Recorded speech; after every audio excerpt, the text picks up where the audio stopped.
The Montana plains stretched endlessly under the burning August sun, their silence broken only by the occasional whisper of the wind. There, beneath the vast expanse of sky, an elderly man sat cross-legged, his frail figure wrapped in a threadbare trade-cloth blanket. His gnarled fingers gripped a cane fashioned from cottonwood, and his pale, faded blue eyes, once sharp and unyielding, now carried the weight of years and battles fought. This man, Joseph White Cow Bull, bore the burden of a history etched in resilience, loss, and memory. It was August of 1938, and we were camped at the Crow Fair. Joseph White Cow Bull, an Oglala Sioux from the Pine Ridge Indian Reservation in South Dakota, had returned to this sacred land for one final reckoning with his past, a journey to the battlefield of the Little Bighorn before his time came to an end. His name, I realized, felt oddly mismatched, blending the masculine and feminine in a way that seemed peculiar in English. In Sioux, however, it made perfect sense. Ptabloka Ska referred to a male from the white man's longhorn cattle, semi-domesticated creatures. Apparently, an interpreter, struggling with English, had mistranslated it into White Cow Bull. As he recounted to me, the name had been earned when, at just 14 years old, he felled a stray longhorn bull with a single arrow. Spreading his hands wide to illustrate the size of the encampments, he explained, "The Shahiela camp was farthest north. We Oglala were just southeast of them, with the Brule in a smaller circle next to us. After that were the Sans Arc, then the Miniconjou, the Blackfoot Sioux, and finally, farthest south near the river, the Hunkpapa." I was 28 years old that summer. While I stayed in the village, I spent most of my days with the Shahiela. Their language and customs were as familiar to me as my own. Despite having been with many women over the years, I had never taken a wife. Yet there was one woman I desired, an enchanting Shahiela named Monasita, or Meochi, as I affectionately called her. She was in her mid-20s, but she had never married anyone in her tribe. My Shahiela friends explained why. Monasita was from the southern branch of the tribe and was merely visiting the northern camp. According to them, tribal law prohibited her from marrying because she had a 7-year-old son born out of wedlock. The boy's father, they said, had been a white soldier chief called Long Hair, George A. Custer, or perhaps his younger brother, Captain Thomas Custer, whom the Sioux mockingly called Little Hair. They recounted how this man had killed her father, Chief Black Kettle, during a southern battle, the Washita Massacre, 8 winters earlier. Afterward, he had taken Monasita captive, claiming he wanted her as his second wife. However, his first wife, a white woman, discovered the arrangement and forced him to release her. "Is the boy still with her here?" I asked my friends. I often saw him in the Shahiela camp. His name was Yellowbird, or sometimes Yellowbird, or Yellowtail, and his hair bore light streaks. He stayed close to his mother during the day, leaving me to wait until nightfall to approach her. Monasita knew I wished to court her, to wrap her in a courting blanket and make her my wife. But she only spoke to me through the teepee cover, never stepping outside to meet me. White Cow Bull sat in silence for a few moments, lost in thought. Perhaps he was remembering the Cheyenne girl dishonored by Long Hair, a shame that had forever marked her in the eyes of her people. Later interviews confirmed the Oglala's story. Cheyenne informants told me that Monasita and Yellowbird were present at the Little Bighorn camp during the battle. They also emphasized the strict moral code of the Cheyenne, even stricter than that of the Sioux, which imposed rigid restrictions on relationships with women who had fallen out of favor. Interestingly, I already knew of Custer's winter campaign against the Southern Cheyenne in 1868.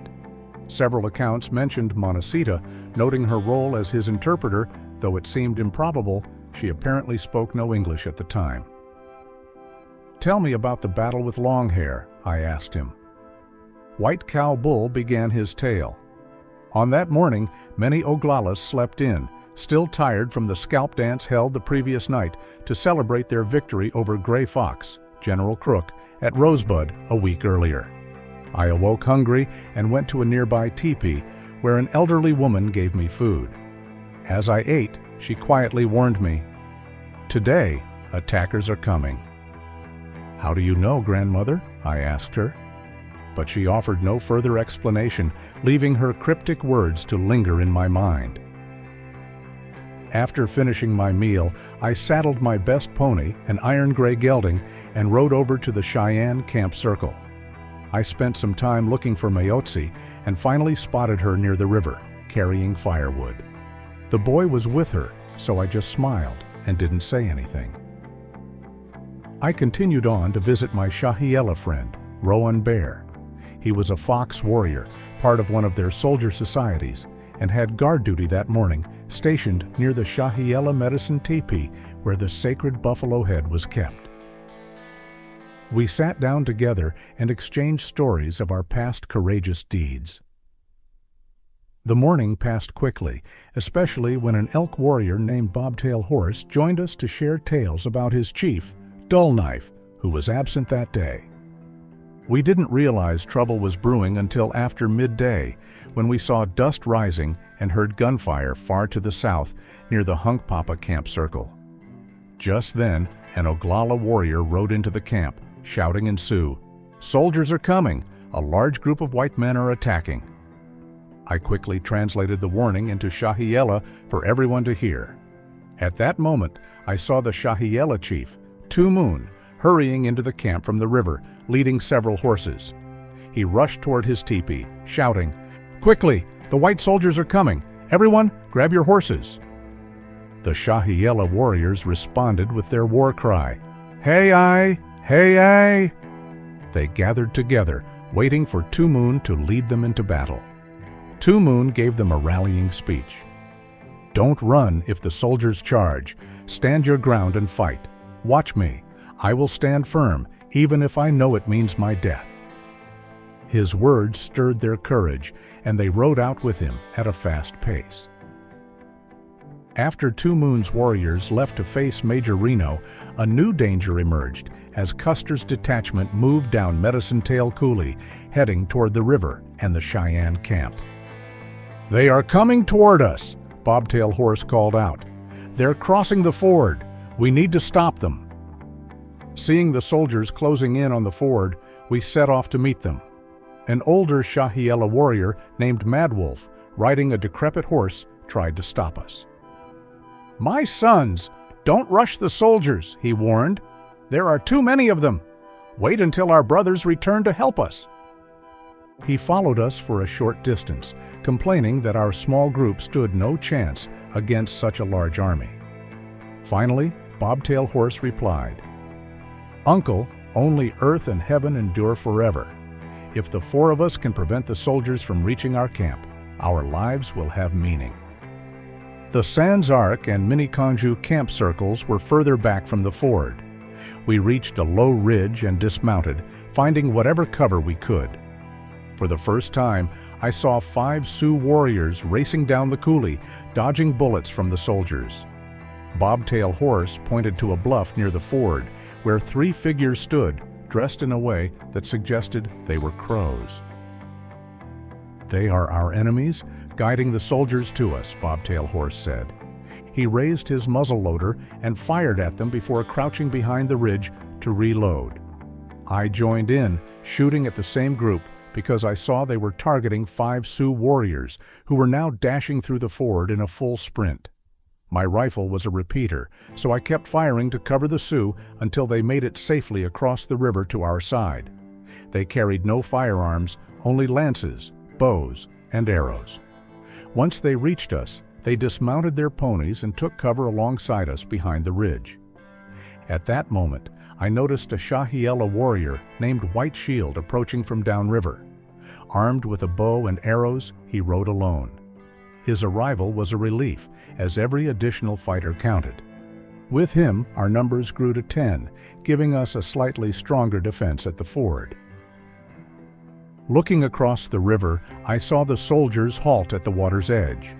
It was the first time I had ever seen white soldiers, and I couldn't help but note how pink and hairy their skin appeared. One man in particular caught my attention. He had a mustache, wore a broad hat, and was dressed in a buckskin jacket.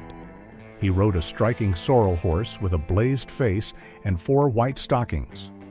Flanking him were 2 other soldiers. One carried a flag on a gray horse, and the other was a smaller man astride a dark horse.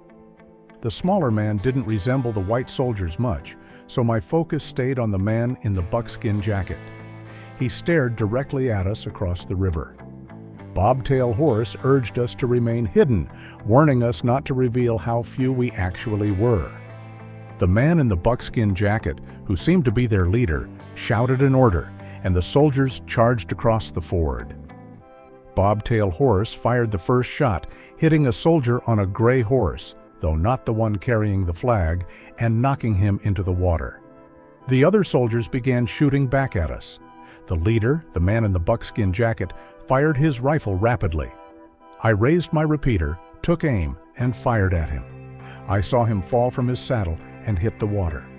The fall of their leader halted the soldiers' charge. They pulled up their horses and gathered near where he had fallen. I quickly shifted my aim to the soldier holding the flag and fired again. He went down, and another soldier seized the flag from his hands. By then, the air had become thick with gun smoke, making it hard to see clearly. The soldiers kept firing relentlessly, forcing us to dodge bullets that sent dirt flying around us. When the smoke cleared slightly, I witnessed a peculiar scene. Some of the soldiers had dismounted in the ford and appeared to be retrieving something from the water. Meanwhile, those still on horseback continued firing at us. The battle raged on, chaotic and unrelenting. Suddenly, battle cries echoed behind us. Spinning around, I saw hundreds of Lakota, Sioux, and Shahiela warriors charging toward us. They must have defeated the soldiers who attacked the Hunkpapa camp circle and were now racing to help us drive away these attackers. The soldiers noticed them too, retreating to the far bank of the river. Those still mounted dismounted, preparing to fight on foot. As warriors arrived to support us at the ridge, a powerful cheer erupted. "They're retreating! This is our chance!" came the cries of the Lakotas. I looked and saw it was true. The soldiers were scrambling up the coulee, spreading out over the higher ground to the north. Bobtail Horse rushed to his pony, shouting to us as we secured ours. "Quick! They're on the run! Let's chase them!" Bobtail Horse and I led the charge across the ford, with the others following closely. They knew we had risked everything to protect the village and joined us without hesitation. One warrior, Yellow Nose, a Sapawikasa, Ute, raised by the Shahiela after being captured as a boy, displayed incredible bravery that day. After we pushed the soldiers back from the ford, he fearlessly galloped ahead, getting dangerously close to them before racing back to safety. I stayed with the Shahiela, hoping some of them might later recount my courage to Mayotsi. We gathered for another charge, led this time by Comes in Sight, the Shahiela chief, and a warrior called Contrary Belly. Our relentless shouts and noise frightened the soldiers' horses, causing them to scatter. The soldiers, scrambling to regain control of their mounts, hesitated to fire. Seizing the moment, Yellow Nose charged again, grabbing a small flag planted in the ground by the soldiers. He rode off with it, striking a soldier with its sharp end, an act that demonstrated even greater courage than taking a life, as he had proven himself by counting coup. The soldiers had now divided into 2 groups, most of them on foot, and firing as they retreated to higher ground. Mounted charges were no longer effective, so I found cover and began firing at them. With one of the few repeating rifles among us, I knew I had to make every shot count. Alternating my aim between the 2 groups, I watched through the haze of smoke and dust as 5 soldiers fell from my shots. At times, individual warriors would show extraordinary bravery by charging alone. One Shahiela warrior, dressed in a spotted war bonnet and a robe made from mountain lion skins, rode out by himself. "He's making a solo charge," someone shouted. He sprinted toward the long ridge where a group of soldiers had taken a defensive position. They stood firm, gripping their horses tightly while maintaining a steady volley of gunfire. Suddenly, a Shahiela warrior charged forward, galloping so close to the soldiers that he seemed almost within reach. He rode circles around them, dust rising as bullets struck the ground all around him. Then, with the same unrelenting speed, he raced back to safety, and we erupted in cheers. "Ah! Ah!" he exclaimed, a triumphant affirmation in Shahiela. After catching his breath, he undid his belt, opened his robe, and shook the spent bullets from inside onto the ground. The old man telling the story grinned, recalling the audacity of such bravery. It had been a day marked by valor, even among the enemy soldiers. They fought fiercely and met their end with courage, save for one. A lone soldier on a sorrel horse broke away from his companions and fled down the ridge. 2 Shahiela warriors and a Lakota gave chase, firing at him as they pursued. But his horse, swift and relentless, kept them at bay. I watched him draw his revolver and thought he might turn to fire at his pursuers. Instead, he pressed the weapon to his own head, pulled the trigger, and fell lifeless to the ground. This soldier might have been 2nd Lieutenant Henry M. Harrington of Company C, whose body was never conclusively identified. Before long, my own ammunition ran dry. By then, the soldiers lay motionless, the battle decided. Victory cries erupted all around us, and soon the women and children, hearing our triumph, emerged onto the ridge. They began stripping the fallen soldiers of their belongings and capturing their sturdy horses. Yet, for some women, the victory was tinged with sorrow. Having lost husbands, brothers, or sons in the fight, they butchered the soldiers' bodies in grief and rage. I joined in searching the fallen for ammunition and weapons. Near the top of the ridge, I came across a naked body. Turning it over, I saw a face dusted with fine hairs, a face I recognized. It was the white man who had worn a buckskin jacket and fired at me across the ford. He was the same one I had shot from his horse.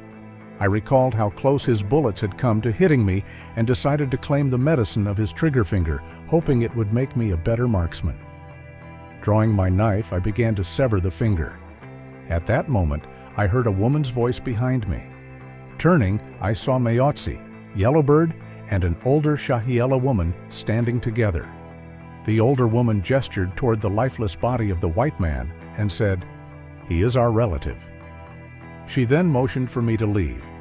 I looked toward Mayotsi, smiling, but she didn't return my smile. This made me wonder if she thought it dishonorable for a warrior to be tampering with the body of an enemy. Believing she might think less of me if I cut off the white man's finger, I chose to step away. Feigning interest in searching for bullets, I stole a glance back. Mayotsi stood silently, looking down at the body, while the older woman drove her sewing awl deep into each of the white man's ears. I heard her explain, "So long hair will hear better in the spirit land." It was then that I first understood Long Hair was the soldier chief we had been battling, the very white man I had aimed at during the skirmish by the ford. Following the victory at Little Bighorn, the tribes dispersed. I never saw Mayotsi again after that summer. Perhaps because of her, I never took a wife.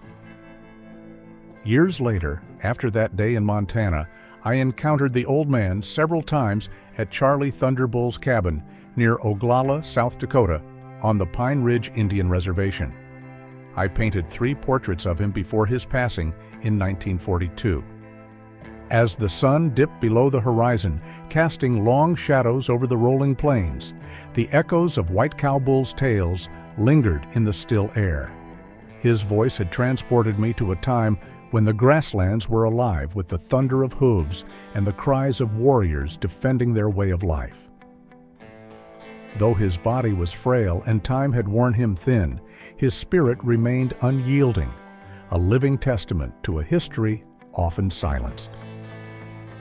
In the years that followed, I would return to his story again and again, sketching not only his portrait, but the essence of a man who embodied resilience in the face of loss. As I left him that day, the realization struck me. Some lives are etched not just in memory, but into the very fabric of the land they inhabit. White Cow Bull was one such soul, his legacy interwoven with the fields of Montana and the battlefields of history, forever a bridge between the past and the present.